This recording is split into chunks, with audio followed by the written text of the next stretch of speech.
Good morning masters. ಎಲ್ಲರಿಗೂ ಶುಭೋದಯ. ಬ್ರಹ್ಮಶ್ರೀ ಪಿತಾಮಹ ಪತ್ರಿಯವರ ದಿವ್ಯ ಆಶೀರ್ವಾದದೊಂದಿಗೆ ಲಲಿತಾ ಪವರ್ ಮೇಡಮ್ ಅವರು ಹಮ್ಮಿಕೊಂಡಿರುವಂತಹ 108 ದಿನದ ಉಪವಾಸ ಮೌನ ಧ್ಯಾನಕ್ಕೆ ನಿಮ್ಗೆಲ್ಲರಿಗೂ ಸ್ವಾಗತ ಸುಸ್ವಾಗತ. ನಾವು ಈ ದಿನ 100ನೆಯ ದಿನಕ್ಕೆ ಬಂದಿದ್ದೀವಿ. ಇನ್ನು ಕೇವಲ 8 ದಿನಗಳು ಮಾತ್ರ ಇದೆ.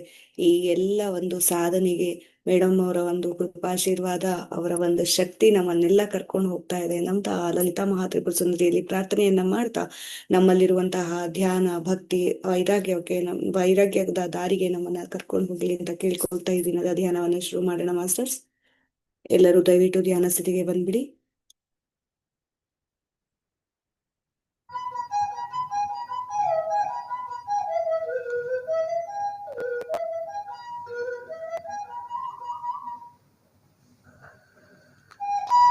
ಹಲೋ ಫ್ರೆಂಡ್ಸ್, ಎಲ್ಲ ಆತ್ಮಬಂಧುಗಳಿಗೂ ನಮಸ್ಕಾರ. ಬೆಳಗಿನ ಧ್ಯಾನಕ್ಕೆ ಎಲ್ರಿಗೂ ಕೂಡ ಸ್ವಾಗತ.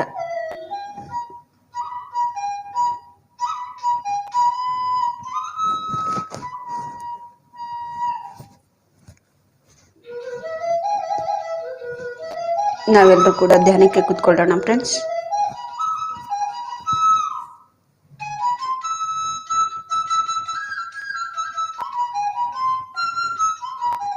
ಕೈ ಬೆರಳುಗಳನ್ನು ಕ್ರಾಸ್ ಮಾಡಿ,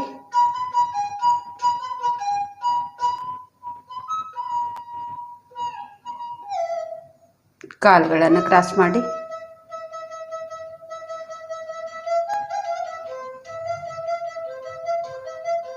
ಹಗುರವಾಗಿ ಕಣ್ಮುಚ್ಚಿ,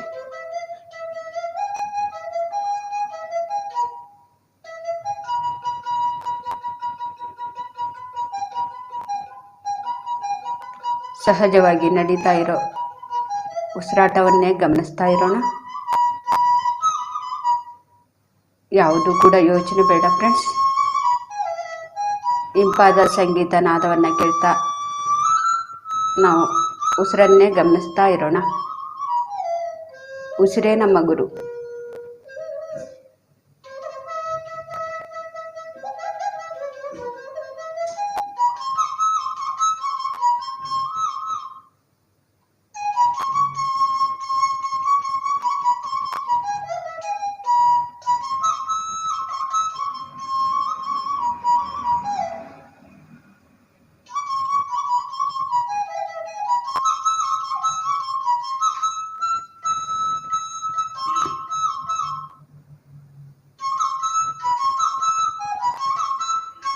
ಉಸಿರನ್ನೇ ಗಮನಿಸ್ತಾ ಗಮನಿಸ್ತಾ ಮನಸ್ಸನ್ನು ಶೂನ್ಯ ಮಾಡಿಕೊಳ್ಳೋದೆ ಧ್ಯಾನದ ಒಂದು ಸ್ಥಿತಿ. ನಾವು ಮನಸ್ಸನ್ನು ಶೂನ್ಯ ಮಾಡ್ಕೋಬೇಕು. ಯಾವುದು ಕೂಡ ವಿಚಾರ ಇರಬಾರ್ದು.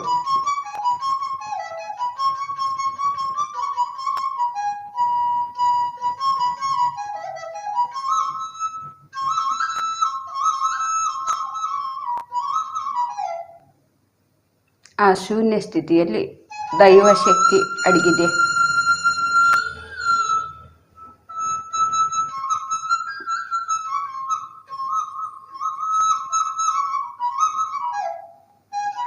ನಮ್ಮ ಜೊತೆಗೆ ನಾವಿದ್ದು ನಾವು ಶೂನ್ಯ ಸ್ಥಿತಿಯಲ್ಲಿದ್ದಾಗ ನಮ್ಮಲ್ಲಿರುವಂತಹ ದೈವತ್ವವನ್ನು, ದೈವ ಶಕ್ತಿಯನ್ನು ನಾವು ತಿಳ್ಕೊಳ್ತೀವಿ.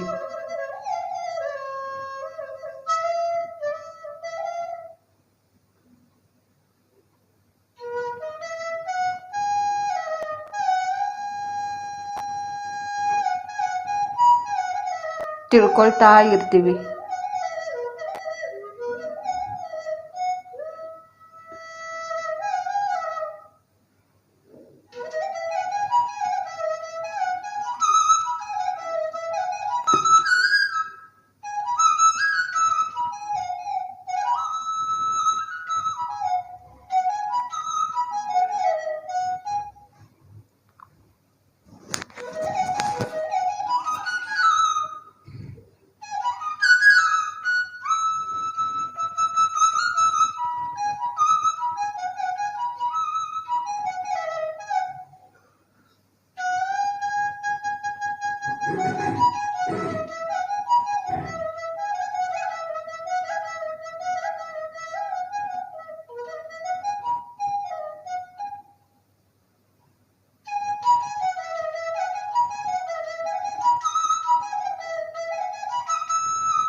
ನಾವು ಉಸಿರಿನ ಜೊತೆಗಿದ್ದಾಗ ನಾವು ಮಹಾನ್ ಭಾಗ್ಯವಂತರು ಅಂಥೇಳಿ ನಾವು ತಿಳ್ಕೊಳ್ಳೋದಕ್ಕೆ ಸಾಧ್ಯವಾಗುತ್ತೆ ಫ್ರೆಂಡ್ಸ್.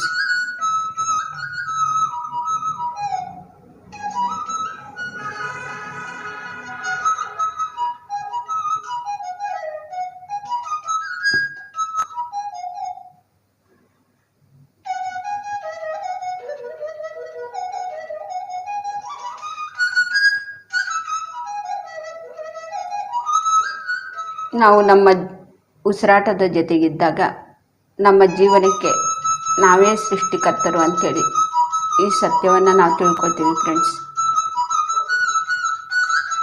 ನಾವು ಹೇಗೆ ಬೇಕೋ ಆ ರೀತಿ ನಾವು ಸೃಷ್ಟಿಯನ್ನು ಮಾಡ್ಕೋಬೇಕು. ನಮ್ಮ ಉಸಿರು ಎಂಬ ಗುರುವಿನ ಜೊತೆಗಿದ್ದು ಮನಸ್ಸನ್ನು ಶೂನ್ಯ ಮಾಡಿಕೊಂಡು ದೈವತ್ವವನ್ನು ತಿಳ್ಕೊಂಡು ನಮ್ಮಲ್ಲಿರುವಂಥ ದೈವತ್ವವನ್ನು ನಾವು ತಿಳ್ಕೋಬೇಕು.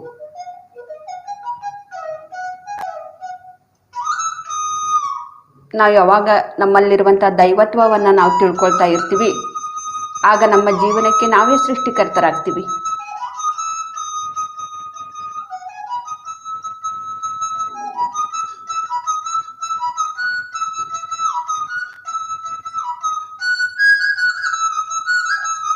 ಎಷ್ಟೊಂದು ಅದ್ಭುತವಾದಂತಹ ಶಕ್ತಿ ನಮ್ಮೊಳಗಡೆನೇ ಇದೆ ಫ್ರೆಂಡ್ಸ್.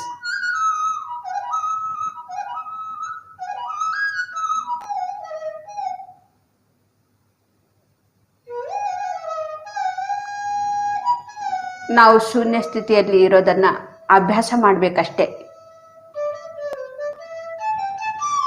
ನಾವು ಶೂನ್ಯ ಸ್ಥಿತಿ ತಲುಪಬೇಕಂದ್ರೆ ನಮ್ಮ ಉಸಿರು ಎಂಬ ಗುರುವಿನ ಜೊತೆಗೆ ನಾವು ಸದಾ ಇರಬೇಕು. ಅಭ್ಯಾಸದಿಂದನೇ ಇದು ಸಾಧ್ಯ ಆಗತ್ತೆ.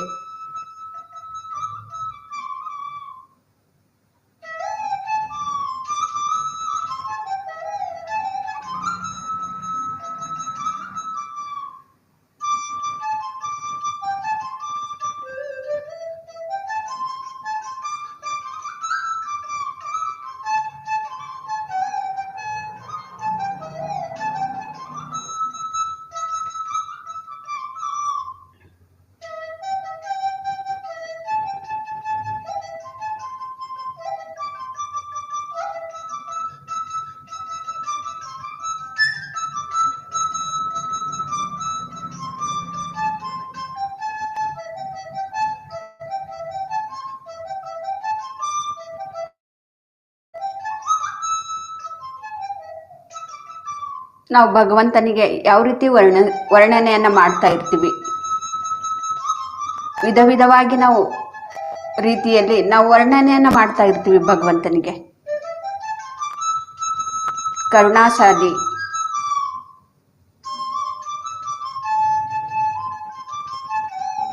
ಒಳ್ಳೆ, ಎಲ್ರಿಗೂ ಕೂಡ ಒಳ್ಳೆಯದನ್ನು ಮಾಡುವಂಥ ಮಹಾಶಕ್ತಿ,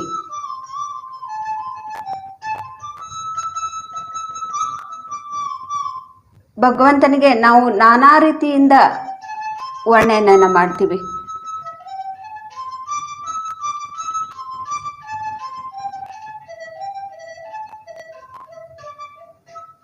ಆದರೆ ನಮಗೆ ನಾವು ವರ್ಣನೆಯನ್ನು ಮಾಡ್ಕೊಳ್ಳೋದಿಲ್ಲ. ನಮ್ಮಲ್ಲಿನೂ ಕೂಡ ಮಹಾಶಕ್ತಿ, ನಾವು ಕೂಡ ಮಹಾಶಕ್ತಿಶಾಲಿಗಳೇ, ನಾವು ಕೂಡ ಭಾಗ್ಯವಂತರು, ನಮ್ಮಲ್ಲಿನೂ ಕೂಡ ಶಕ್ತಿ ಇದೆ.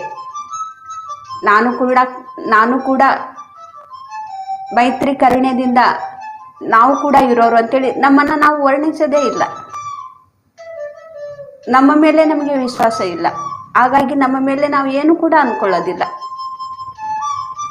ನಾವು ಭಗವಂತನಿಗೆ ಯಾವ ರೀತಿ ಅನ್ಕೊಳ್ತೀವಿ ಹಾಗೆ ನಮ್ಮನ್ನು ನಾವು ಅನ್ಕೋಬೇಕು. ನಾವು ಅನ್ಕೊಂಡಾಗ್ಲೇ ಅದು ಸಾಧ್ಯ ಆಗತ್ತೆ ಫ್ರೆಂಡ್ಸ್. ನಾವು ಕೂಡ ಭಗವಂತರಾಗೋದಕ್ಕೆ ಸಾಧ್ಯ ಆಗತ್ತೆ.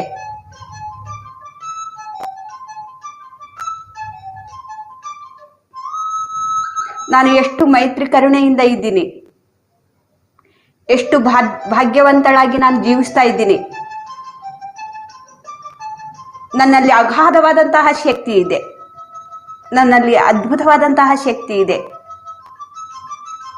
ನಾನು ಕೂಡ ಲೋಕ ಕಲ್ಯಾಣಕ್ಕೋಸ್ಕರ, ವಿಶ್ವಶಾಂತಿಗೋಸ್ಕರ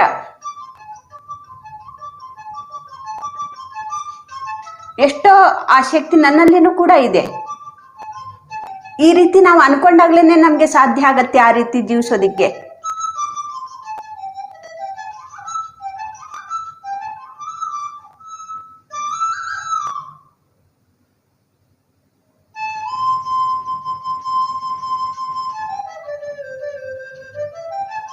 ನಾನು ಯಾವ ಭಗವಂತನಿಗಿಂತ ನಾನು ಕಡಿಮೆನೂ ಅಲ್ಲ, ಹೆಚ್ಚಿನೂ ಅಲ್ಲ.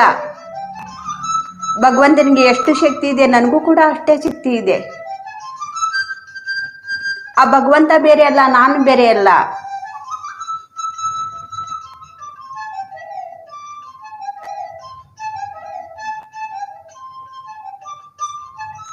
ಎಲ್ಲ ದೇವಾಲಯಗಳನ್ನೆಲ್ಲ ನಾವೆಲ್ಲ ಧ್ಯಾನಾಲಯಗಳನ್ನ ಮಾಡಬೇಕು. ದೇವಸ್ಥಾನಗಳನ್ನ ಕಟ್ಟಿಸೋದಕ್ಕಿಂತ ಪಿರಮಿಡ್ಗಳನ್ನ ನಾವು ಕಟ್ಟಿಸ್ಬೇಕು.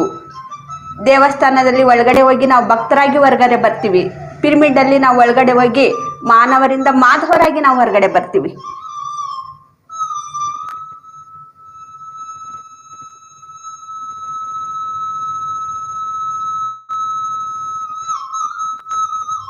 ನಾವು ದೇವಸ್ಥಾನಗಳಿಗೆ ಹೋದ್ರೆ ನಮಗೆ ಭಗವಂತ ಅಂತೇಳಿ ಯಾರು ಕೂಡ ಕರೆಯೋದಿಲ್ಲ, ಭಕ್ತರೆ ಅಂತ ಹೇಳಿ ನಮಗೆ ಕರೆಯೋದು.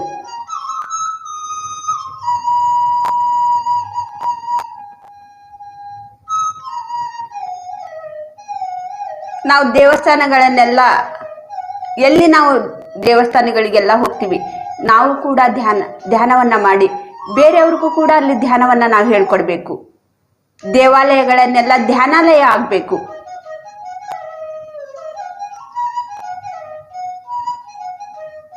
ಅವಾಗ್ಲೇನೆ ನಮ್ಮ ದುಃಖವನ್ನ ಕಷ್ಟವನ್ನ ಹೇಳ್ಕೊಂಡು ನಾವು ದೇವಸ್ಥಾನದಲ್ಲಿ ಕೂತ್ಕೊಳ್ಳೋದಿಲ್ಲ, ಜ್ಞಾನವನ್ನ ನಾವು ಪಡ್ಕೊಳ್ತೀವಿ.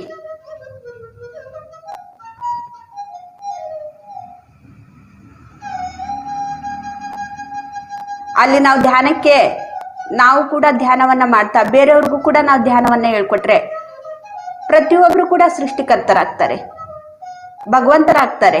ತಮ್ಮ ಜೀವನಕ್ಕೆ ತಾವೇ ಸೃಷ್ಟಿಕರ್ತರಾಗ್ತಾರೆ. ಯಾವ ಭಗವಂತನಿಗೂ ಕೂಡ ತೊಂದರೆ ಕೊಡೋದಿಲ್ಲ, ಕಷ್ಟ ಪರಿಹಾರ ಮಾಡು ಅಂತ ಹೇಳಿ.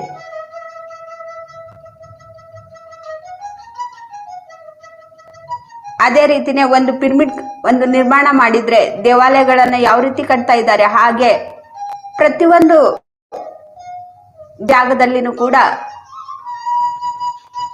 ಪಿರಮಿಡ್ ಅನ್ನ ನಿರ್ಮಾಣವಾದ್ರೆ ನಾವು ಎಷ್ಟು ದುಃಖ ಇಟ್ಕೊಂಡು ಕಷ್ಟ ಇಟ್ಕೊಂಡು ಅಲ್ಲಿ ನಾವು ದಿನಾಲೂ ಕೂಡ 1 ಗಂಟೆ ಧ್ಯಾನ ಮಾಡಿ ಬರ್ಲಿ, ನಾವು ಮಾನವರಿಂದ ಮಾಧವರಾಗ್ತೀವಿ. ಆ ದೈವ ಶಕ್ತಿಗೆ ಎಷ್ಟೊಂದು ಶಕ್ತಿ ಇದೆ, ನಮ್ಮಲ್ಲಿನೂ ಕೂಡ ಅಷ್ಟು ಶಕ್ತಿಯನ್ನ ನಾವು ಪಡ್ಕೊಳ್ತೀವಿ. ಯಾಕೆಂದ್ರೆ ಪಿರಮಿಡ್ ಅಲ್ಲಿ ನಾವು ಕೂತ್ಕೊಂಡು ಧ್ಯಾನ ಮಾಡೋದ್ರಿಂದ ನಮ್ಗೆ ಹೆಚ್ಚು ವಿಶ್ವ ಪ್ರಾಣ ಶಕ್ತಿ ನಮ್ಗೆ ಸಿಗ್ತಾ ಇರತ್ತೆ. ಆ ವಿಶ್ವ ಪ್ರಾಣ ಶಕ್ತಿಯಿಂದಲೇನೆ ನಮ್ಮಲ್ಲಿರುವಂತ ದೈವತ್ವವನ್ನ ದೈವ ಶಕ್ತಿಯನ್ನ ನಾವು ಹೆಚ್ಚಿಸ್ಕೊಳ್ತಾ ಇರ್ತೀವಿ. ಅದೇ ಆತ್ಮಕ್ಕೆ ಆಹಾರ.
ನಾವು ಯಾವಾಗಲೂ ಕೂಡ ನಮ್ಮ ಬಗ್ಗೆ ನಾವು ಒಳ್ಳೆಯದನ್ನೇ ಹೇಳ್ಕೊಳ್ತಾ ಇರಬೇಕು. ನಾನು ಎಷ್ಟು ದುರಾದೃಷ್ಟವಂತೆ, ನಮಗೆ ಎಷ್ಟು ಕಷ್ಟ ಇದೆ, ಎಷ್ಟು ಕಾಯಿಲೆ ಇದೆ, ನನ್ನ ಜೀವನ ಹೀಗ್ಯಾಕೆ ದುಃಖದಲ್ಲಿದೆ. ನಾವು ಯಾವಾಗಲೂ ಕೂಡ ಇದೇ ವಿಚಾರಗಳನ್ನು ಮಾಡ್ತಾ ಇದ್ರೆ ನಾವು ಹಾಗೇ ಇರ್ತೀವಿ ಫ್ರೆಂಡ್ಸ್. ನಮ್ಮ ವಿಚಾರಗಳನ್ನು ನಾವು ಬದಲಾಯಿಸ್ಕೊಳ್ಬೇಕು. ಅದು ಯಾವಾಗ ಸಾಧ್ಯ ಆಗತ್ತೆ ಅಂದರೆ ನಮ್ಮ ಉಸಿರು ಎಂಬ ಗುರುವಿನ ಜೊತೆಗಿದ್ದಾಗ.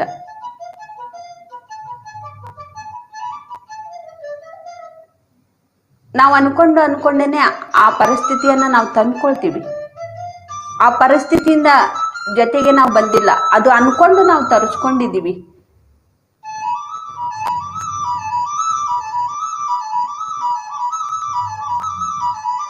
ನಾವು ಯಾವುದು ಅನ್ಕೊಳ್ತೀವಿ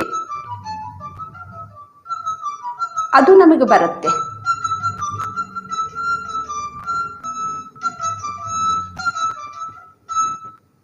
ನಾವು ಸರಿಯಾಗಿರೋದನ್ನೇ ನಾವು ಅನ್ಕೋಬೇಕು ಅಂದ್ರೆ ನಮ್ಮ ಉಸಿರು ಎಂಬ ಗುರುವಿನ ಜೊತೆಗೆ ನಾವು ಸದಾ ಇರಬೇಕು. ಮನಸ್ಸನ್ನ ಶೂನ್ಯ ಮಾಡ್ಕೋಬೇಕು. ಮಿರಾಕಲ್ಸ್ ಯೋಚನೆಗಳು ನಮಗೆ ಯಾವಾಗ ಬರುತ್ತೆ ಅಂದ್ರೆ ಹೆಚ್ಚು ಒಂದು ಶೂನ್ಯ ಸ್ಥಿತಿಯಲ್ಲಿದ್ದಾಗ. ನಮ್ಮ ಪರಿಸ್ಥಿತಿ ಎಷ್ಟು ಅಲ್ಲೋಲ ಕಲ್ಲೋಲವಾಗಿದ್ರೂ ಕೂಡ ನಾವು ಮನಸ್ಸನ್ನ ಶೂನ್ಯ ಮಾಡಿಕೊಂಡು ಆ ದೈವ ಶಕ್ತಿಯನ್ನ ನಾವು ಹೆಚ್ಚಿಸ್ಕೊಳ್ತಾ ಇದ್ದಾಗ ನಮ್ಮಲ್ಲಿ ಒಂದು ಮಿರಾಕಲ್ಸ್ ಯೋಚನೆಗಳು ಬರುತ್ತೆ. ನಾವು ಇವಾಗ ಈ ಒಂದು ಕ್ಷಣದಲ್ಲಿ ಯಾವುದೇ ಒಂದು ಸ್ಥಿತಿಯಲ್ಲಿ ಇರಲಿ, ಎಂಥ ಒಂದು ಹೀನಕರವಾದಂತಹ ಸ್ಥಿತಿಯಲ್ಲಿದ್ದರೂ ಕೂಡ ನಾವು ಧ್ಯಾನ ಮಾಡ್ತಾ ಮಾಡ್ತಾ ಮನಸ್ಸನ್ನು ಶೂನ್ಯ ಮಾಡಿಕೊಂಡಾಗ ನಮ್ಮ ಯೋಚನೆಗಳಿಂದ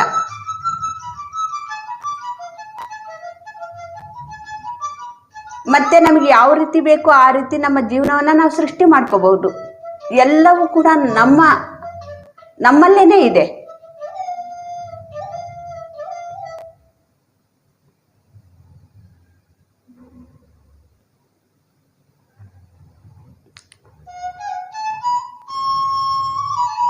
ನನಗೆ ಆರೋಗ್ಯ ಬೇಕಂದ್ರೆ ನಾನು ಯಾವಾಗಲೂ ಕೂಡ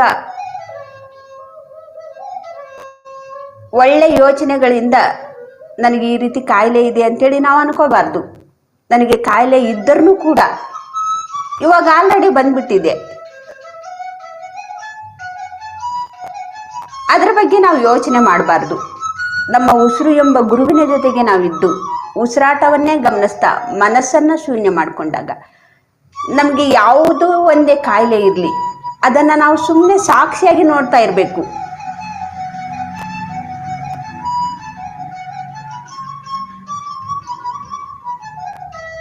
ನನಗೆ ಯಾಕೆ ಬಂತ ಏನೋ ಈ ಹಾಳಾದ ಕಾಯಿಲೆ, ಯಾವಾಗ ತೊಲಗುತ್ತೋ ಏನೋ ಅಂತ ಹೇಳಿದ್ರೆ ಅದು ಅಲ್ಲೇ ಗಟ್ಟಿಯಾಗಿ ಕುತ್ಕೊಳ್ಳುತ್ತೆ.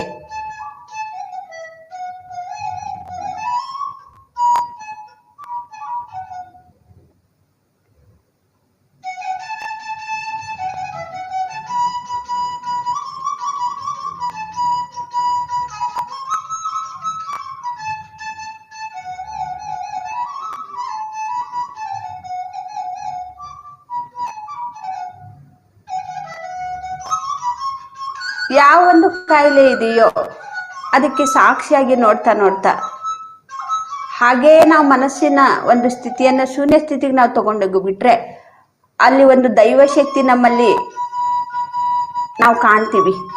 ಆ ದೈವಶಕ್ತಿಯಿಂದ ಏನು ಯೋಚನೆಗಳು ಬರುತ್ತೋ ಆ ಒಂದು ಕಾಯಿಲೆ ಬಗ್ಗೆ ಎಷ್ಟು ನಾವು ಚೈತನ್ಯದಿಂದ ಇದ್ದೀವಿ, ಎಷ್ಟು ಆರೋಗ್ಯವಾಗಿದ್ದೀವಿ.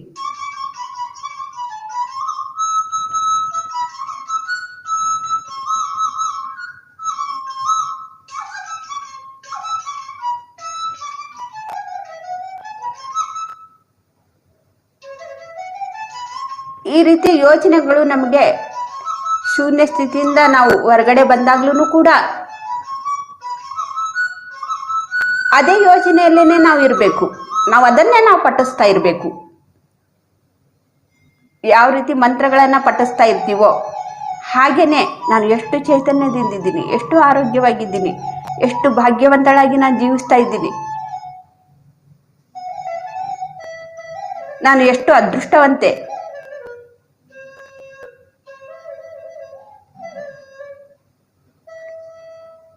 ನನಗೆ ಈ ಶರೀರದಲ್ಲಿ ಇಷ್ಟೊಂದು ಆರೋಗ್ಯದಿಂದ ನಾನು ಜೀವಿಸೋದಿಕ್ಕೆ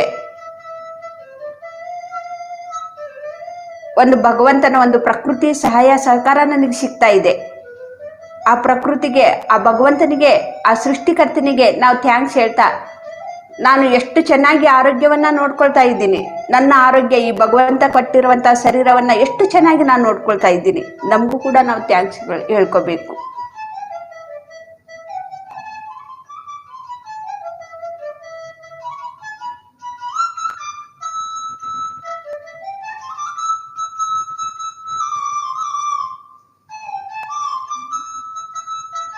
ಈ ಭಗವಂತ ಕೊಟ್ಟಂತಹ ಶರೀರವನ್ನು ನಾನು ಎಷ್ಟು ಚೆನ್ನಾಗಿ ನೋಡ್ಕೊಳ್ತಾ ಇದ್ದೀನಿ. ನನ್ನಲ್ಲಿರುವಂತಹ ಜೀವಶಕ್ತಿಯನ್ನು ನಾನು ಆ ಒಂದು ಬ್ರಹ್ಮಾಂಡದ ಶಕ್ತಿಯಿಂದ, ಆ ಬ್ರಹ್ಮಾಂಡದ ಶಕ್ತಿ ನಾನು ತಗೊಳ್ತಾ ನನ್ನನ್ನು ನಾನು ತಿಳ್ಕೊಳ್ತಾ ಇದ್ದೀನಿ. ನಾನು ಇನ್ನೂ ಹೆಚ್ಚಿಗೆ ತಿಳ್ಕೊಬೇಕು. ನಾನು ಯಾರು ಅಂತೇಳಿ ನಾನು ತಿಳ್ಕೊಬೇಕು ಇನ್ನೂ ಹೆಚ್ಚಿಗೆ. ಈ ರೀತಿ ನಮ್ಮ ಯೋಚನೆಗಳನ್ನು ಬದಲಾವಣೆ ಆಗಬೇಕಂದ್ರೆ ನಾವು ಉಸಿರಾಟದ ಜೊತೆಗಿರಬೇಕು.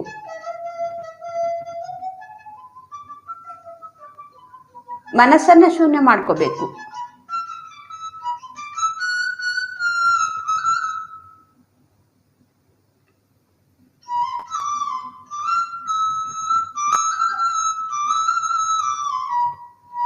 ದೇವಸ್ಥಾನಗಳಿಗೆ ಹೋಗಿ ಭಗವಂತನ ಹತ್ರ ಹೋಗಿ ಆ ವಿಗ್ರಹ ಮುಂದೆ ಕುತ್ಕೊಂಡು ಹತ್ರ ನಮ್ಗೆ ಏನು ಕೂಡ ಆರೋಗ್ಯ ಸಿಗೋದಿಲ್ಲ ಫ್ರೆಂಡ್ಸ್.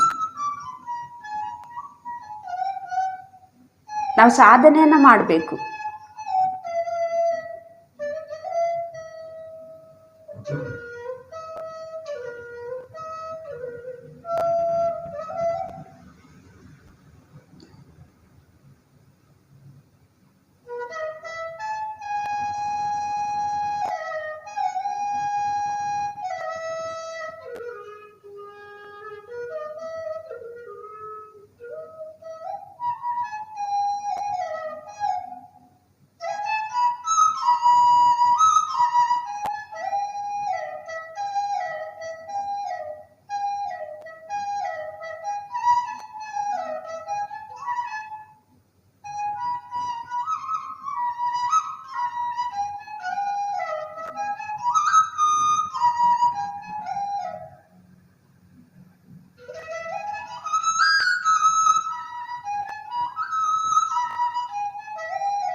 ಹಾಗೆ ನಮ್ಮ ಯೋಚನೆಗಳಲ್ಲಿ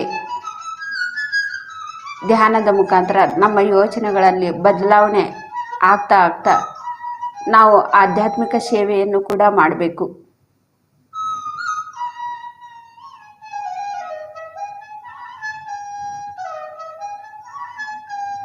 ಎಷ್ಟೋ ಜನ ಅನ್ನದಾನ, ವಸ್ತ್ರದಾನ ಎಲ್ಲವನ್ನು ಕೂಡ ಮಾಡ್ತಾ ಇರ್ತಾರೆ. ಅದ್ರ ಜೊತೆಗೆ ನಾವು ಆತ್ಮಜ್ಞಾನವನ್ನು ಕೂಡ ಕೊಡ್ತಾ ಇರಬೇಕು, ಜ್ಞಾನವನ್ನು ತಿಳಿಸ್ತಾ ಇರಬೇಕು.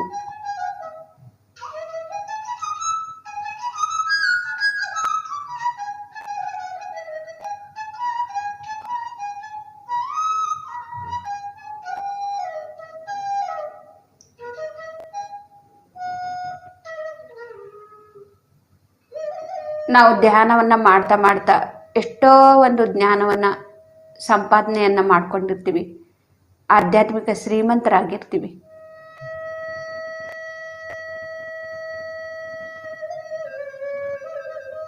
ಹೇಗೆ ಒಂದು ಪ್ರಾಪಂಚಿಕದ ಒಂದು ಶ್ರೀಮಂತರ ಆಗಿರುವಾಗ ಅನ್ನದಾನ, ವಸ್ತ್ರದಾನ ಎಲ್ಲವನ್ನು ಪುಣ್ಯದ ಕೆಲಸವನ್ನು ನಾವು ಮಾಡ್ತಾ ಇರ್ತೀವಿ.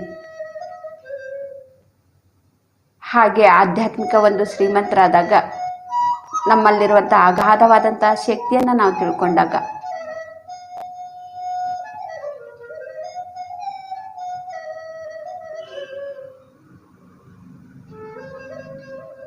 ಹೇಗೆ ದುಡ್ಡು ಇರೋರು ಅದನ್ನು ಯಾವ ರೀತಿ ಒಳ್ಳೆಯದಕ್ಕೋಸ್ಕರ ಖರ್ಚು ಮಾಡ್ತಾ ಇರ್ತಾರೋ, ಉಪಯೋಗ ಮಾಡ್ತಾ ಇರ್ತಾರೋ ಆ ದುಡ್ಡನ್ನು ನಾವು ಕೂಡ ಧ್ಯಾನದ ಶಕ್ತಿಯನ್ನು ಪಡ್ಕೊಂಡು ಅದನ್ನು ಒಳ್ಳೆಯದಕ್ಕೋಸ್ಕರನೇ ನಾವು ಕೂಡ ಉಪಯೋಗ ಮಾಡಬೇಕು.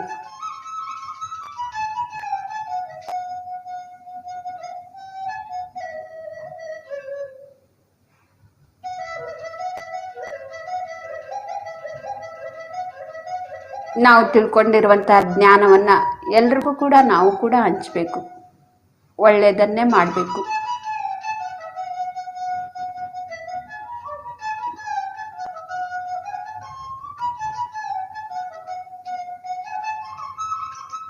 ನಾವು ಎಷ್ಟು ಹಂಚುತ್ತೀವಿ ಅಷ್ಟು ನಾವು ಆಧ್ಯಾತ್ಮಿಕ ಶ್ರೀಮಂತರು ಇನ್ನೂ ಹೆಚ್ಚಾಗ್ತೀವಿ. ಹೆಚ್ಚಿನ ಒಂದು ಶ್ರೀಮಂತಿಕೆ, ಆಧ್ಯಾತ್ಮಿಕ ಶ್ರೀಮಂತಿಕೆ ನಾವು ಪಡಿತೀವಿ. ನಾವು ಎಷ್ಟು ಕೊಡ್ತೀವಿ ಮತ್ತೆ ನಮಗೆ ಅಷ್ಟು ಬರ್ತಾ ಇರತ್ತೆ, ಹೆಚ್ಚಿಂದ ನಮಗೆ ಸಿಗ್ತಾ ಇರತ್ತೆ. ಹಾಗಂತ ಅನ್ಕೊಂಡು ನಾವು ಧ್ಯಾನ ಪ್ರಚಾರ ಮಾಡೋದಲ್ಲ, ಆಧ್ಯಾತ್ಮಿಕ ಸೇವೆ ಮಾಡೋದಲ್ಲ. ನನಗೂ ಕೊಟ್ಟಷ್ಟು ಮತ್ತೆ ಹೆಚ್ಚಿಗೆ ಬರಬೇಕು ಅಂಥೇಳಿ ಅದು ನಡೀತಾ ಇರತ್ತೆ ಅಷ್ಟೇ. ನಾನು ನಿಸ್ವಾರ್ಥದಿಂದ ನಾವು ಮಾಡ್ತಾ ಇರಬೇಕು ಆಧ್ಯಾತ್ಮಿಕ ಸೇವೆಯನ್ನು.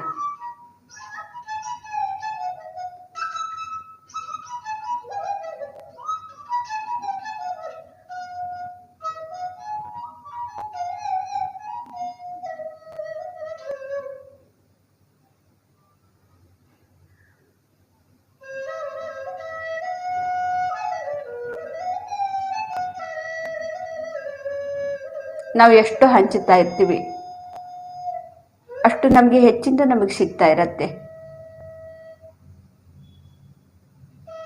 ಆವಾಗಲೇ ನಾವು ತಿಳ್ಕೊಳ್ತೀವಿ ನನ್ನ ಹತ್ರ ನಾನು ತುಂಬ ಒಂದು ಶ್ರೀಮಂತಳು ಅಂಥೇಳಿ ನಮಗೆ ಯಾವಾಗ ಗೊತ್ತಾಗತ್ತೆ ಅಂದರೆ ನಾವು ಹಂಚುತ್ತಾ ಇದ್ದಾಗಲೇ ಗೊತ್ತಾಗತ್ತೆ ನನ್ನ ಕಡೆ ಸಾಕಾದಷ್ಟು ಇದೆ ಮತ್ತೆ ಬರ್ತಾನೆ ಇದೆ ಅಂಥೇಳಿ.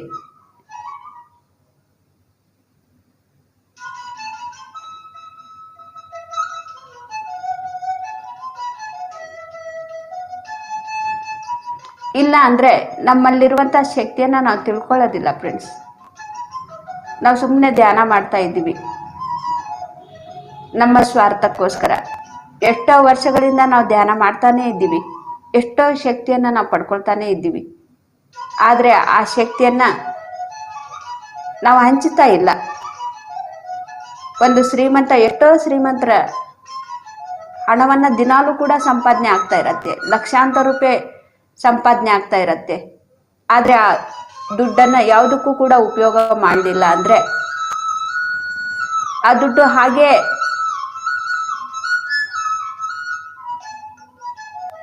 ಇಟ್ಟ ಜಾಗದಲ್ಲೇ ಅದು ಬೇರೆಯವ್ರ ಪಾಲಾಗ್ಬಿಡತ್ತೆ.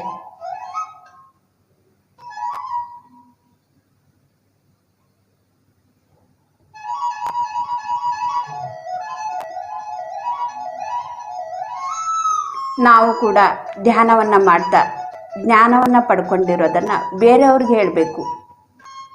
ಇಲ್ಲ ಅಂದರೆ ಆ ಅವಕಾಶ ಬೇರೆಯವ್ರಿಗೆ ಸಿಕ್ಬಿಡತ್ತೆ.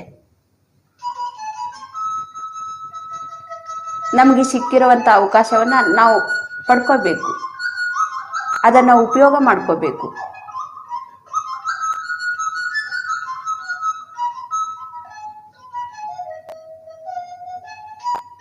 ಇವಾಗ ನಮಗೆ ಸರ್ದಿ ಬಂದಿದೆ ಅಂದರೆ ಅದನ್ನು ನಾವು ಉಪಯೋಗ ಮಾಡ್ಕೋಬೇಕು. ಎಷ್ಟೋ ಸಮಯ ಹಿಡಿಯತ್ತೆ, ಎಷ್ಟೋ ಕಾಲಗಳು ಹಿಡಿಯತ್ತೆ.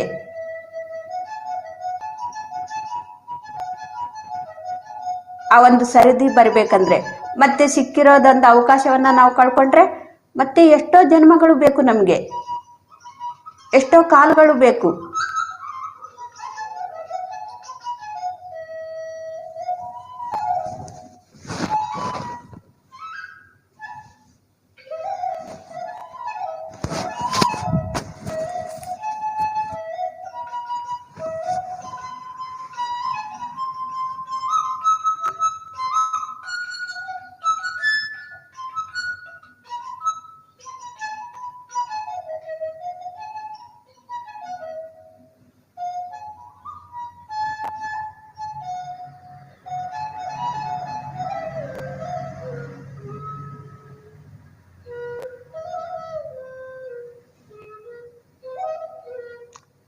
ನಾನು ಒಂದೂವರೆ ವರ್ಷ 2 ವರ್ಷದ ಹಿಂದೆ ಒಂದು ಪೇಪರಲ್ಲಿ ಅಥವಾ ಟಿವಿಯಲ್ಲಿ ಎಲ್ಲದರಲ್ಲಿನೂ ಕೂಡ ಬಂದಿತ್ತು. ಒಂದು ಭಿಕ್ಷುಕ ದಿನಾಲೂ ಕೂಡ ಭಿಕ್ಷೆ ಬೇಡಿ ಬೇಡಿ ಬೇಡಿ ಆ ಭಿಕ್ಷುಕನ ಹತ್ರ ಕೋಟಿಗಟ್ಟಲೆ ಇದೆ. ಆದರೆ ಆ ಭಿಕ್ಷುಕನಿಗೆ ಗೊತ್ತೇ ಇಲ್ಲ ಕೋಟಿಗಟ್ಟಲೆ ದುಡ್ಡಿದೆ. ಆ ಭಿಕ್ಷುಕನಿಗೆ ಗೊತ್ತೇ ಇಲ್ಲ. ಆ ದೊಡ್ಡ ಒಂದು ಗಂಟನ್ನ ಯಾವಾಗಲೂ ಕೂಡ ತಲೆ ಕೆಳಗಡೆ ಇಟ್ಕೊಂಡು ಮಲಗ್ತಾ ಇದ್ರಂತೆ ಅವರು. ಆದರೆ ಆ ಗಂಟಲ್ಲಿ ಕೋಟಿಗಟ್ಟಲೆ ದುಡ್ಡಿದೆ ಅಂತೇಳಿ ಅವ್ರಿಗೆ ಗೊತ್ತಿಲ್ಲ. ಒಂದ್ಸತಿನೂ ಅವ್ರು ತೆಗೆದು ನೋಡಿಲ್ಲ.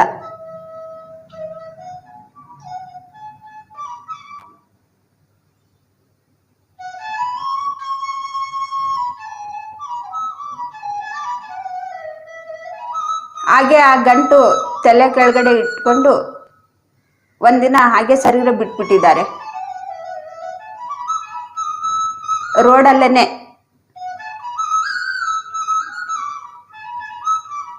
ರೋಡಲ್ಲೇನೆ ಸತ್ತು ಬಿದ್ದಿರೋರನ್ನ ಒಬ್ರು ಗಮನಿಸಿ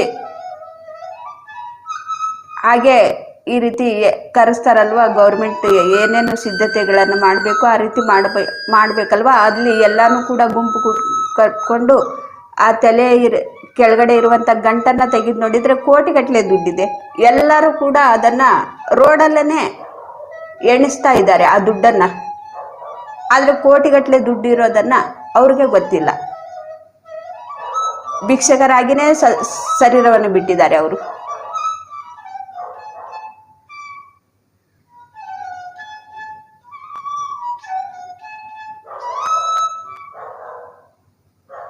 ಯಾರ ಪಾಲಾಯ್ತು? ಅದು ಗೌರ್ಮೆಂಟ್ ಪಾಲಾಯಿತು. ಅಲ್ಲಿ ಅಷ್ಟು ದುಡ್ಡಿರೋದು ಅವ್ರು ತಿಳ್ಕೊಳ್ಳೇ ಇಲ್ಲ. ಅವ್ರ ಹತ್ರ ಇದೆ ಅಷ್ಟು ದುಡ್ಡು, ಕೋಟಿಗಟ್ಟಲೆ ದುಡ್ಡಿದೆ, ಆದ್ರೆ ತಿಳ್ಕೊಳ್ಳಿಲ್ಲ ಅವ್ರ ಹತ್ರ ಅಷ್ಟು ದುಡ್ಡಿದೆ ಅಂತೇಳಿ.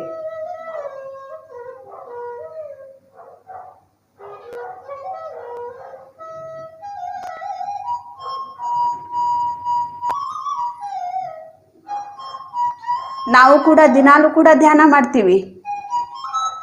ಧ್ಯಾನದ ಶಕ್ತಿಯನ್ನು ನಾವು ತಗೊಳ್ತಾ ಇರ್ತೀವಿ.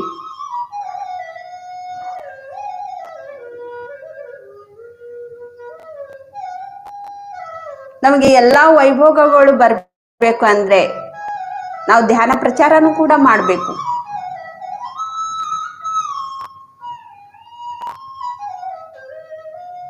ನಾವು ಮಹಾಶಕ್ತಿಗಳಂತೇಳಿ ನಮಗೆ ಯಾವಾಗ ಗೊತ್ತಾಗತ್ತೆ ಅಂದ್ರೆ ಧ್ಯಾನ ಪ್ರಚಾರ ಮಾಡುವಾಗ್ಲೇನೆ ಗೊತ್ತಾಗತ್ತೆ ನನ್ನಲ್ಲಿ ಎಷ್ಟೊಂದು ಅದ್ಭುತ ಶಕ್ತಿ ಇದೆ.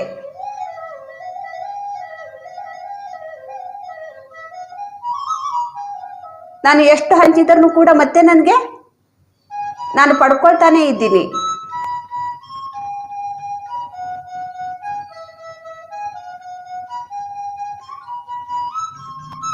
ನನಗೆ ಇಲ್ಲಿ ಕಡಿಮೆ ಆಗ್ತಾ ಇಲ್ಲ, ಇನ್ನು ಹೆಚ್ಚು ನಾನು ಸಂಪಾದನೆಯನ್ನ ಮಾಡ್ಕೊಳ್ತಾ ಇದ್ದೀನಿ. ಆತ್ಮಜ್ಞಾನವನ್ನ ಇದು ಹಂಚುವಾಗ್ಲೇನೆ ಗೊತ್ತಾಗತ್ತೆ ನಮ್ಗೆ.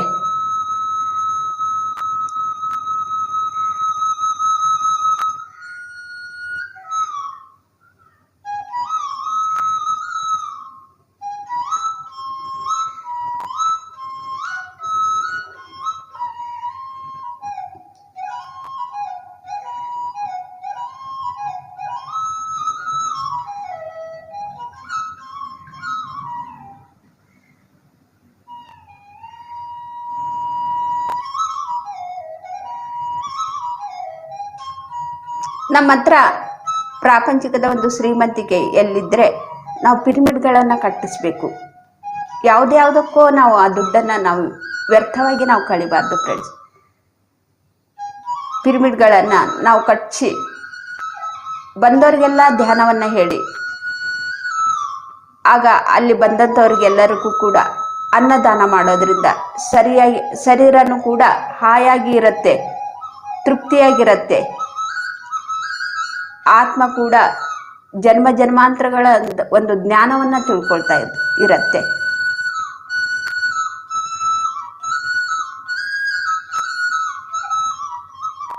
ಈ ರೀತಿ ನಾವು ಮಾಡೋದ್ರಿಂದ ಪಾಪ ಪುಣ್ಯಗಳಿಂದ ನಾವು ಮುಕ್ತಿ, ಜನನ ಮರಣಗಳಿಂದ ನಾವು ಮುಕ್ತಿಯನ್ನ ಪಡಿತೀವಿ. ಪಾಪ ಪುಣ್ಯಗಳಿಂದ ನಾವು ಮುಕ್ತಿಯನ್ನ ಪಡಿತೀವಿ.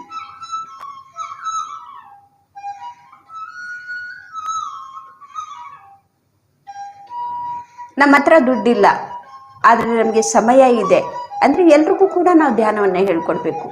ಆ ಸಮಯವನ್ನು ನಾವು ಇಡಬೇಕು. ಧ್ಯಾನವನ್ನು ಹೇಳ್ಕೊಡೋದಕ್ಕೆ ಆ ಸಮಯವನ್ನು 1 ಗಂಟೆ 2 ಗಂಟೆ ನಾವು ಆ ಸಮಯವನ್ನು ಅಲ್ಲಿ ಕೊಡಬೇಕು.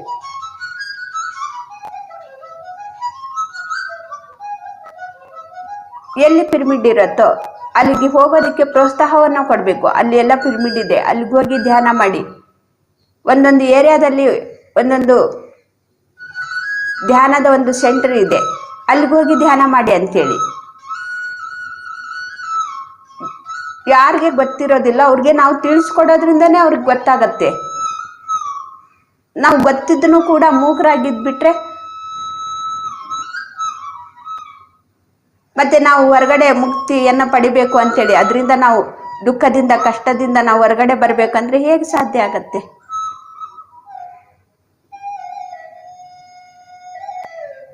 ನಾವು ಬೇರೆಯವ್ರಿಗೆ ಒಳ್ಳೆಯದನ್ನ, ಕಷ್ಟದಲ್ಲಿರೋರ್ನ ನಾವು ಅವ್ರಿಗೇನು ಕೂಡ ಸಹಾಯ ಮಾಡೋದು ಬೇಡ. ನನಗೇನು ಗೊತ್ತಿದೆ ಅವ್ರಿಗೆ ತಿಳಿಸಿದ್ರೆ ಸಾಕು. ನನಗೆ ನಾನು ಅವ್ರಿಗೆ ದುಡ್ಡಿನ ಸಹಾಯ ಮಾಡು ಅಂತ ನಾನು ಹೇಳ್ತಾ ಇಲ್ಲ. ನನಗೇನು ಗೊತ್ತಿದೆ ಅದನ್ನು ಅವ್ರಿಗೆ ತಿಳಿಸ್ಬೇಕು.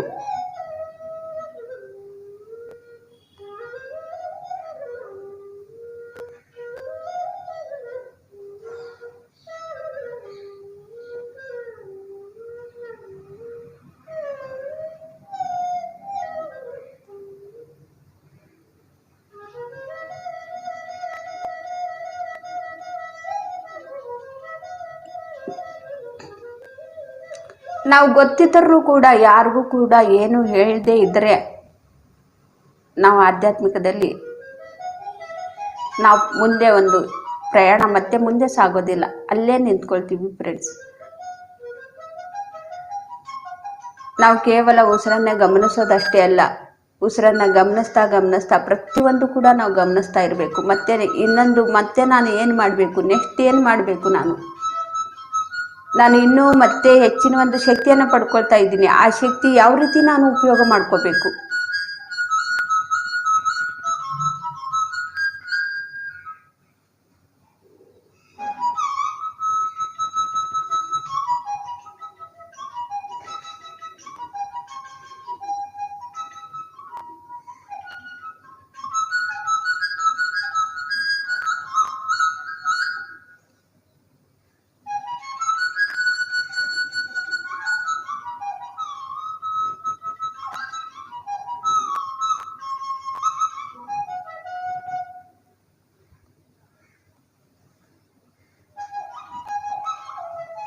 ನಾವು ಬೇರೆಯವ್ರಿಗೆ ಧ್ಯಾನವನ್ನು ಹೇಳ್ಕೊಡುವಾಗ ವಿನಯದಿಂದ ನಾವು ಹೇಳ್ಕೊಡ್ಬೇಕು.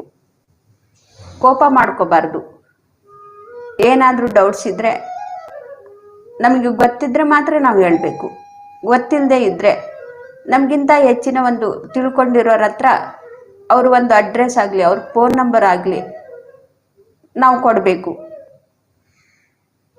ನಮ್ಗೆ ಗೊತ್ತಿಲ್ಲದೆ ಇದ್ರೂ ಕೂಡ ಏನೇನೋ ಹೇಳಬಾರ್ದು.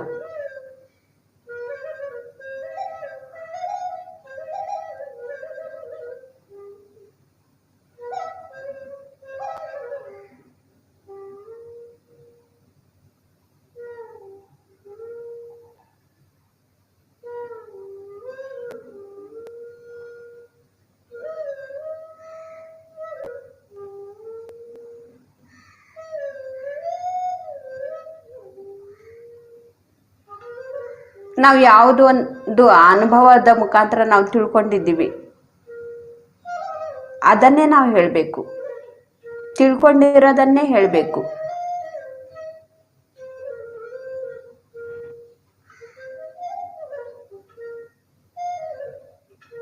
ಆದರೆ ಎಲ್ಲರೂ ಕೂಡ ಫಸ್ಟು ನಾವು ಏನು ಕಲ್ತ್ಕೊಂಡಿರ್ತೀವಿ ಅಂದರೆ ಉಸಿರನ್ನೇ ಗಮನಿಸೋದು. ಉಸಿರನ್ನು ಗಮನಿಸೋದ್ರಿಂದ ನಮ್ಗೆ ಎಲ್ಲ ಸಿಗತ್ತೆ. ಇದು ನಾವು ತುಂಬ ಈಸಿಯಾಗಿ ಹೇಳ್ಬಿಡ್ಬೋದು. ಇದನ್ನೇ ಹೇಳೋದು ಅಷ್ಟೇ.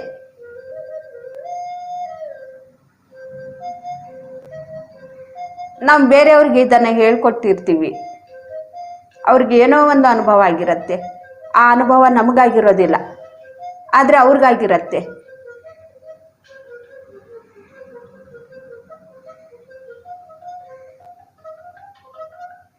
ಅವಾಗ ನಮಗೆ ಅನುಭವ ಆಗದೆ ಇರೋದನ್ನ ಅವ್ರು ಏನೋ ಒಂದು ಪ್ರಶ್ನೆ ಕೇಳಿದಾಗ ನಮಗೆ ಗೊತ್ತಿದ್ರೆ ಮಾತ್ರ ನಾವು ಹೇಳಬೇಕು. ಇಲ್ಲ ಅಂದರೆ ಈ ರೀತಿ ಬೇರೆ ಬೇರೆ ಅನುಭವಗಳು ಆಗ್ತಾ ಇರತ್ತೆ.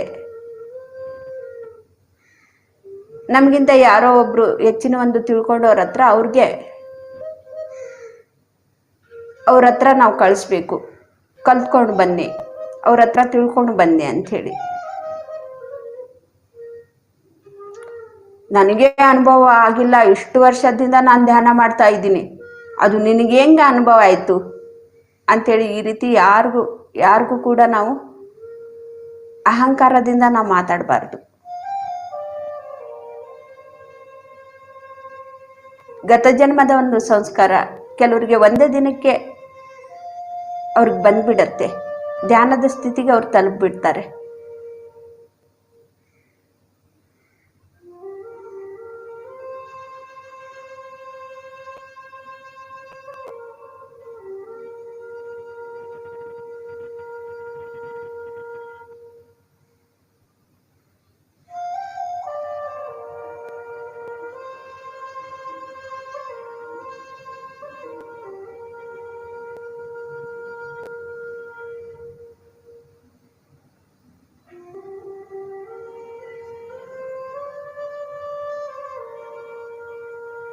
ಕೆಲವರು ಎಷ್ಟು ಹೇಳಿದ್ರು ಕೂಡ ಧ್ಯಾನ ಕೂಡ ಮಾಡೋದಿಲ್ಲ.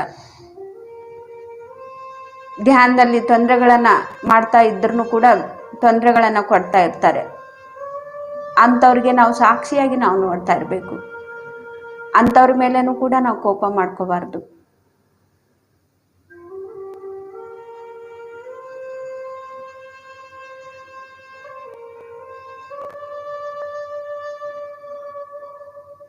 ಇದನ್ನೆಲ್ಲವನ್ನು ಕೂಡ ಅಭ್ಯಾಸದಿಂದನೇ ಬರುತ್ತೆ ಫ್ರೆಂಡ್ಸ್. ಯಾರ ಹತ್ರ ಹೇಗೆ ಇರಬೇಕು ಅಂಥೇಳಿ ಅಭ್ಯಾಸದಿಂದನೇ ಇದು ಸಾಧ್ಯ ಆಗತ್ತೆ. ಪ್ರತಿದಿನ ಪ್ರತಿ ಕ್ಷಣ ಕೂಡ ನಾವು ಉಸಿರಾಟದ ಜೊತೆಗಿರಬೇಕು. ಆವಾಗಲೇ ನಾವು ಸಮಯ ಸಂದರ್ಭಕ್ಕೆ ತಕ್ಕ ಹಾಗೆ ನಾವು ಜೀವಿಸ್ತಾ ಇರ್ತೀವಿ.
ಜೀವನವನ್ನು ಹಾಗೆ ಸಾಕ್ತಾ ಇರೋದನ್ನು ಸಾಕ್ಷಿಯಾಗಿ ನಾವು ನೋಡ್ತಾ ಇರ್ತೀವಿ ಫ್ರೆಂಡ್ಸ್.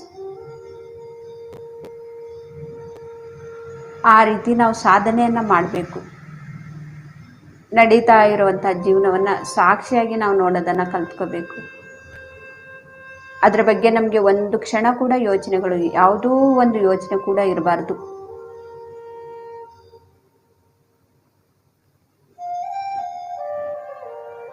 ನಾವು ನಮ್ಮ ಉಸಿರು ಎಂಬ ಗುರುವಿಗೆ ನಾವು ಸಂಪೂರ್ಣವಾಗಿ ಸರೆಂಡರ್ ಆದಾಗಲೇ ಇದು ಎಲ್ಲವೂ ಕೂಡ ಸಾಧ್ಯ ಆಗತ್ತೆ,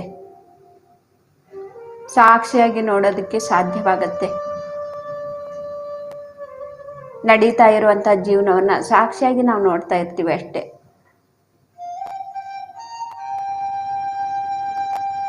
ಅಲ್ಲಿ ನಮಗೆ ಖುಷಿ ದುಃಖ ಅನ್ನೋದು ಯಾವುದೂ ಕೂಡ ಇರೋದಿಲ್ಲ. ಸಮತ್ವದಿಂದ ನಾವಿರ್ತೀವಿ.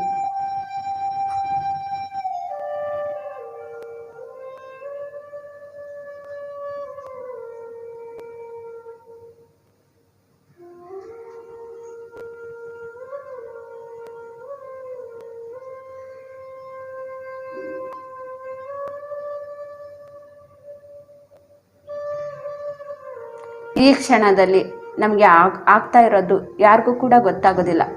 ಈ ಕ್ಷಣದಲ್ಲಿ ನಡೀತಾ ಇದೆ ಅಷ್ಟೇ. ಅದು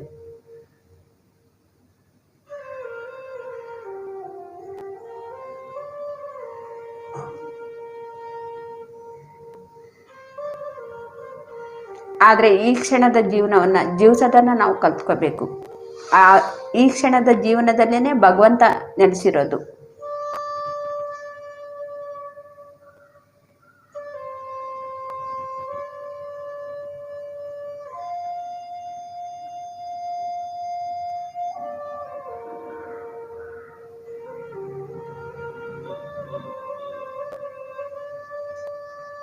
ನಮಗೆ ಧ್ಯಾನವನ್ನು ಮಾಡ್ತಾ ಮಾಡ್ತಾ ಈ ಕ್ಷಣದಲ್ಲಿ ನಮಗೆ ದುಃಖ ಆದ್ರೂ ಕೂಡ, ದುಃಖದ ಒಂದು ಪರಿಸ್ಥಿತಿ ಬಂದ್ರೂ ಕೂಡ ಅದರಿಂದ ನಾವು ಕಲ್ತ್ಕೊಳ್ಳೋದಿರತ್ತೆ.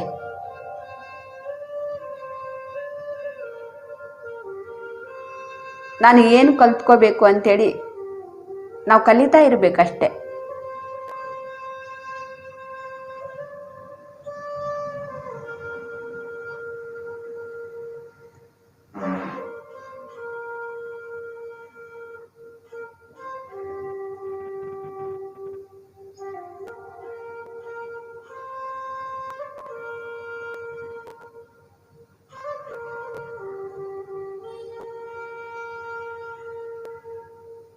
ನಾವು ಈ ರೀತಿ ಫಸ್ಟು ಕಲ್ತ್ಕೊಳ್ಳೋದನ್ನೇ ಇರುತ್ತೆ. ನಾವು ಭಯ ಬರ್ತಾ ಇರತ್ತೆ, ಕಷ್ಟಗಳು ಬರ್ತಾ ಇರತ್ತೆ, ತೊಂದರೆಗಳು ಆಗ್ತಾ ಇರತ್ತೆ.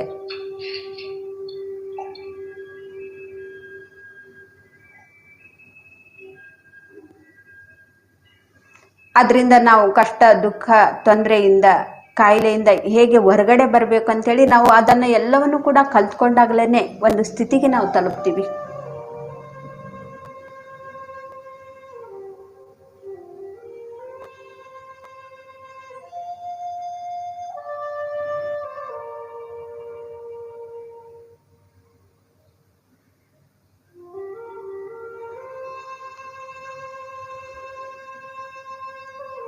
ಆಗ ನಾವು ಬೇರೆಯವ್ರಿಗೂ ಕೂಡ ಹೇಳ್ಕೊಡ್ತೀವಿ, ಧೈರ್ಯವನ್ನ ಹೇಳ್ತೀವಿ. ಕಷ್ಟಗಳು ಬಂದ್ರೆ ಭಯ ಪಡಬೇಡಿ ಅಂಥೇಳಿ. ಅದು ನಮಗೆ ಒಳ್ಳೇದಕ್ಕೋಸ್ಕರನೇ ಬಂದಿದೆ ಅಂಥೇಳಿ ಅವ್ರಿಗೆ ಧೈರ್ಯವನ್ನ ನಾವು ಕೊಡ್ತೀವಿ. ಅಯ್ಯೋ ಕಷ್ಟ ಬಂದಿದೆ, ಯಾವುದೋ ಒಂದು ಪಾಪದ ಕರ್ಮನೇ ನಿನಗೆ ಅದು ಕಾಡ್ತಾ ಇದೆ, ಆ ಪೂಜೆ ಮಾಡು ಈ ಪೂಜೆ ಮಾಡು ಅಂಥೇಳಿ ಹೇಳೋದಿಲ್ಲ. ನೀನು ತಿಳ್ಕೊಳ್ಳೋದಕ್ಕೋಸ್ಕರ ಆ ಕಷ್ಟ ಬಂದಿದೆ. ನಿನ್ನ ಕಾಯಿಲೆಯನ್ನು ನೀನೇ ವಾಸಿ ಮಾಡ್ಕೊಳ್ಳೋದಕ್ಕೋಸ್ಕರ ನಿನಗೆ ಅದು ಕಾಯಿಲೆ ಬಂದಿದೆ. ಧ್ಯಾನವನ್ನು ಮಾಡು, ಧ್ಯಾನದಿಂದ ಜ್ಞಾನವನ್ನು ಪಡ್ಕೊ. ನಿನ್ನ ಕಷ್ಟ ನೀನೇ ಪರಿಹಾರ ಮಾಡ್ಕೊಳ್ತೀಯ, ನಿನ್ನ ಕಾಯಿಲೆ ನೀನೇ ವಾಸಿ ಮಾಡ್ಕೊಳ್ತೀಯ ಅಂತೇಳಿ ಈ ರೀತಿ ನಾವು ಬೋಧನೆಯನ್ನು ಮಾಡ್ತಾ ಇರ್ತೀವಿ. ಮೊದಲು ನಾವು ತಿಳ್ಕೋಬೇಕು, ಆ ಜ್ಞಾನವನ್ನು ನಾವು ಪಡ್ಕೊಂಡಿರ್ಬೇಕು. ಅವಾಗಲೇ ನಾವು ಬೇರೆಯವ್ರಿಗೆ ಹೇಳೋದಿಕ್ಕೆ ಸಾಧ್ಯ ಆಗತ್ತೆ.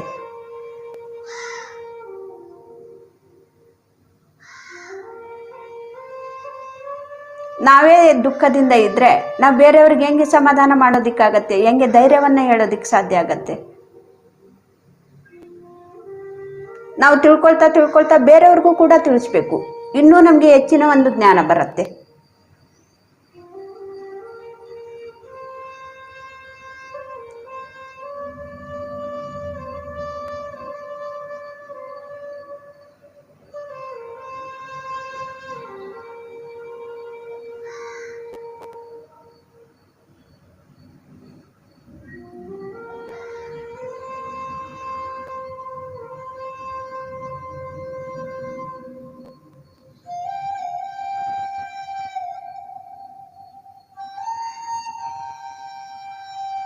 ನಾವು ಯಾವುದಾದ್ರೂ ಒಂದು ದೇವಸ್ಥಾನಗಳಿಗೆ ಹೋದರೆ ಎಷ್ಟೋ ಜನ ಬಂದಿರ್ತಾರೆ. ನಾವು ಎಷ್ಟೋ ಜನಕ್ಕೆ, ಒಂದು 100 ಜನಕ್ಕೆ ಹೇಳಿದ್ರು ಕೂಡ 10 ಜನಕ್ಕೆ ಧ್ಯಾನ ಕೂತ್ಕೊಳ್ತಾರೆ ಅಲ್ಲೇ. ಆ 10 ಜನಕ್ಕೆ ನಾವು ಧ್ಯಾನವನ್ನು ಹೇಳ್ಕೊಡ್ಬೇಕು.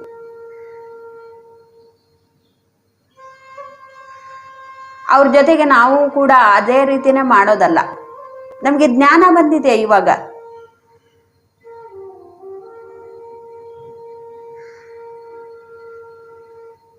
ನಮಗೆ ಬಂದಿರುವಂತ ಜ್ಞಾನವನ್ನ ಅಲ್ಲಿರೋರಿಗೆ ನಾವು 100 ಜನಕ್ಕೆ ಹೇಳೋಣ. 10 ಜನ ಕೂತ್ಕೊಳ್ತಾರೆ. 10 ಜನಕ್ಕೆ ಹೇಳಿದ್ರೆ ಒಬ್ರಾದ್ರೂ ಕೂತ್ಕೊಳ್ತಾರೆ.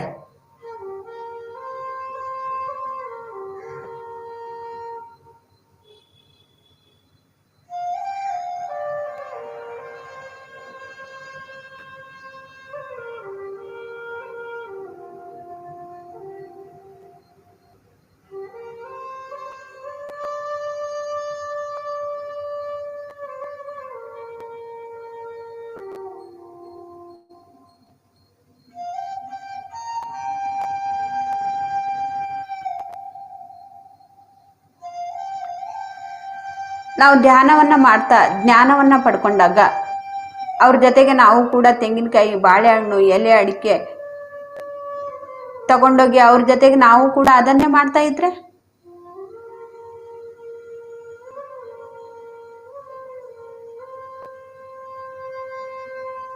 ಮತ್ತೆ ನಾವು ಸಾಧನೆ ಮಾಡಿನೂ ಕೂಡ ಏನು ಪ್ರಯೋಜನ?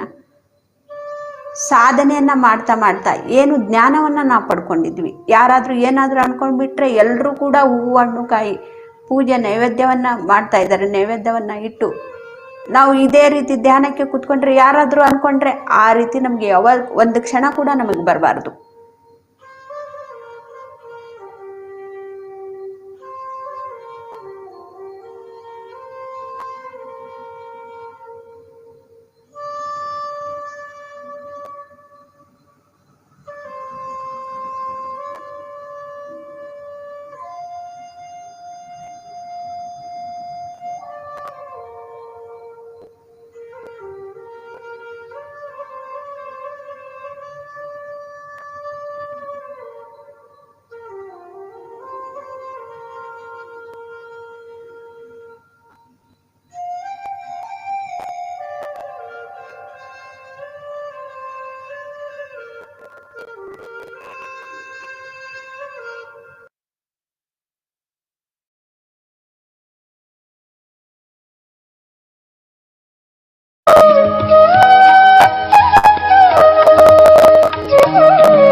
ನಾವು ಅವ್ರಿಗೆ ಧ್ಯಾನವನ್ನು ಹೇಳಿಕೊಟ್ಟು ಮತ್ತು ಪಿರಮಿಡ್ ಬಗ್ಗೆನೂ ಕೂಡ ಅವ್ರಿಗೆ ತಿಳಿಸಬೇಕು.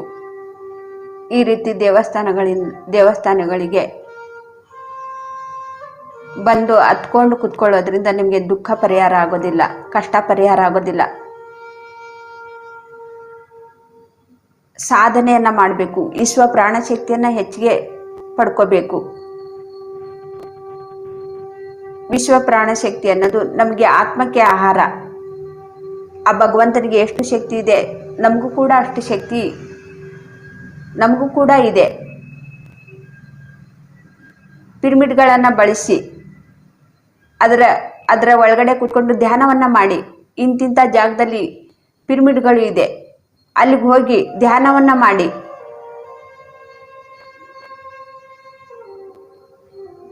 ದೇವಸ್ಥಾನಗಳಿಗೆಲ್ಲ ಬಂದವ್ರಿಗೆ ನಾವು ಇದನ್ನೆಲ್ಲ ತಿಳಿಸ್ತಾ ಇರಬೇಕು.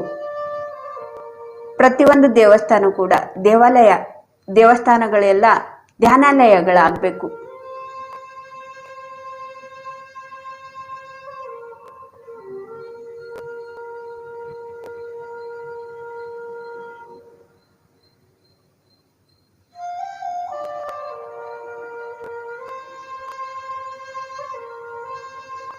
ಪಿರಮಿಡ್ ಒಳಗಡೆ ಕೂತ್ಕೊಂಡು ನಾವು ಧ್ಯಾನವನ್ನು ಮಾಡಿದರೆ ನಾವು ಮಾನವರಾಗಿ ಒಳಗಡೆ ಹೋಗ್ತೀವಿ, ಮಾಧವರಾಗಿ ನಾವು ಹೊರಗಡೆ ಬರ್ತೀವಿ. ಅಂಥ ಶಕ್ತಿಯನ್ನು, ದೈವ ಶಕ್ತಿಯನ್ನು ನಾವು ಕೂಡ ಪಡ್ಕೊಳ್ತೀವಿ ಅಂತೇಳಿ ನಾವು ತಿಳಿಸಿ ಹೇಳಬೇಕು. ಆವಾಗಲೇ ಗೊತ್ತಾಗತ್ತೆ. ನಮ್ಗೆ ಗೊತ್ತಿದ್ದು ಕೂಡ ನಾವು ಮೂಕರಾಗಿ ನಾವು ಹೋಗಿ ಅವ್ರ ಜೊತೆಗೆ ನಾವು ಕೂಡ ಅದನ್ನೇ ಪೂಜೆ ಪುನಸ್ಕಾರಗಳನ್ನು ಅವ್ರ ಜೊತೆಗೆ ಮಾಡಿ ಮತ್ತೆ ಅವ್ರ ಜೊತೆಗೆ ಬೇಡದೇ ಇರುವಂಥ ಮಾತುಗಳನ್ನು ಮಾತಾಡ್ಕೊಂಡು ಹಂಗೆ ಹೊರಗಡೆ ಬರೋದಲ್ಲ.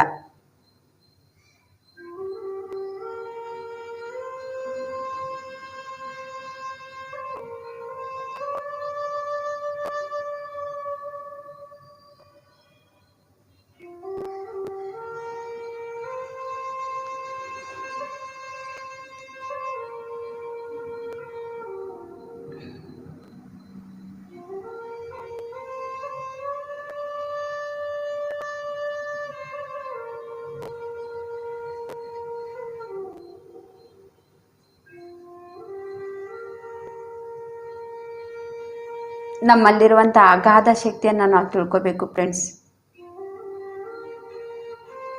ಆ ಶಕ್ತಿಯನ್ನು ಬೇರೆಯವ್ರಿಗೂ ಕೂಡ ನಾವು ತಿಳಿಸ್ಬೇಕು. ಅವ್ರಿಗೂ ಕೂಡ ಶಕ್ತಿಯನ್ನು ಪಡ್ಕೊಳ್ಳೋದಕ್ಕೆ ಪ್ರೋತ್ಸಾಹ ಕೊಡಬೇಕು.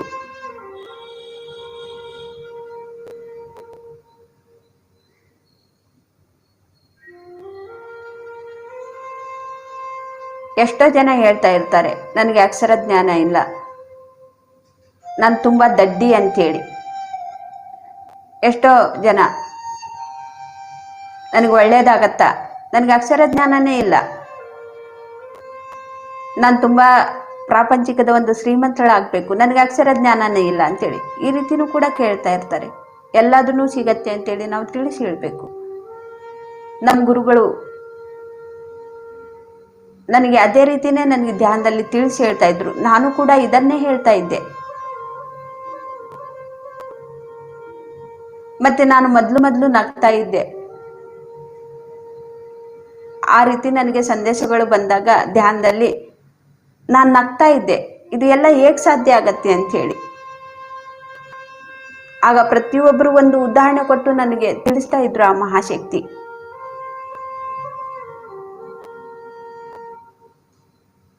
ಯಾವ ಮೊಹಮ್ಮದ್ ಓದಿದ್ದಾರೆ,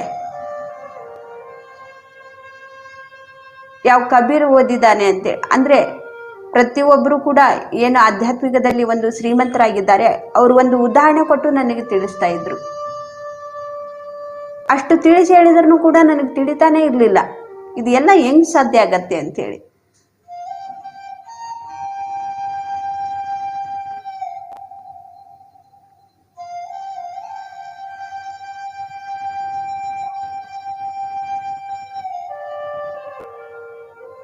ನಿನ್ನಲ್ಲಿರುವಂಥ ಶಕ್ತಿಯನ್ನು ನೀನು ಗುರುತಿಸ್ಕೊ, ಅಷ್ಟೇ ನಿನಗೆ ಧ್ಯಾನದಿಂದನೇ ಅದು ಸಾಧ್ಯ ಆಗತ್ತೆ ಅಂತೇಳಿ ಈ ರೀತಿ ಪ್ರತಿದಿನನೂ ಕೂಡ ನಾನು ಪ್ರೋತ್ಸಾಹ ಅವ್ರು ನನಗೆ ಕೊಡ್ತಾ ಇದ್ರು.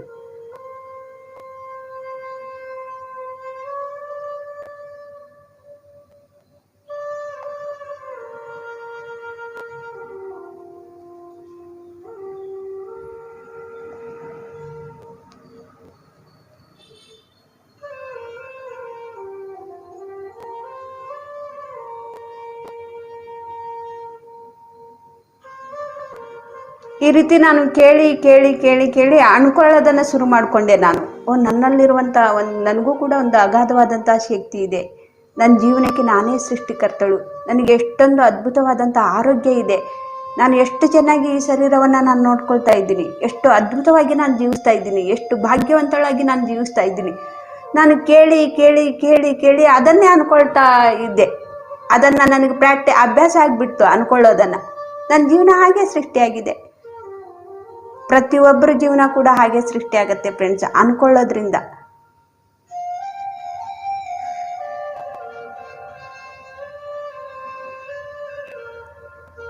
ಕೇವಲ 1 ನಿಮಿಷ.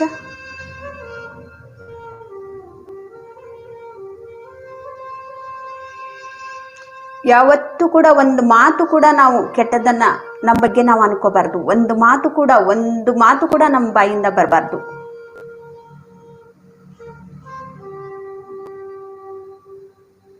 ನಾನು ದುರಾದೃಷ್ಟವಂತೆ, ನನ್ನ ಹಣೆ ಬರನೇ ಸರಿ ಇಲ್ಲ ಅಂತೇಳಿ ಒಂದು ಕ್ಷಣ ಕೂಡ ನಮಗೆ ಆ ಮಾತು ಬರಬಾರ್ದು.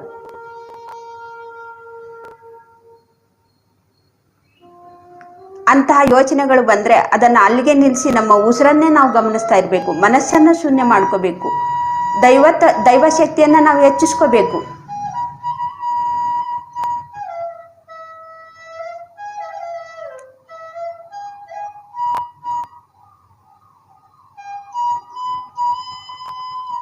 ಧ್ಯಾನದಿಂದ ನಾವು ಸಹಜ ಸ್ಥಿತಿಗೆ ಬರೋಣ ಫ್ರೆಂಡ್ಸ್. ಕೇವಲ 30 ಸೆಕೆಂಡ್ಗಳು ಮಾತ್ರ.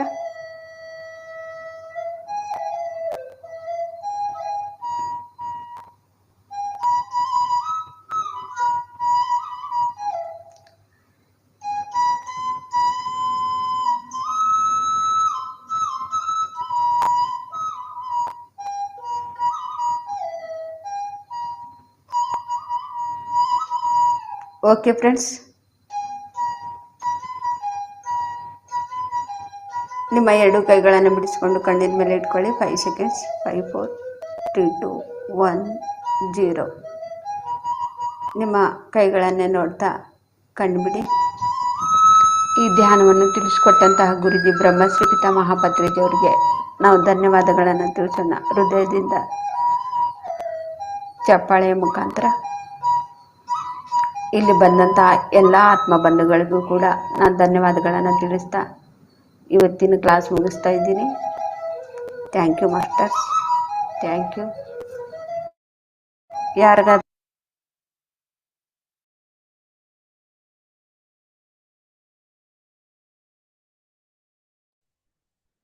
Thank you ma'am, thank you masters. ತುಂಬಾ ಅದ್ಭುತವಾಗಿತ್ತು ಈ ದಿನದ ಧ್ಯಾನ.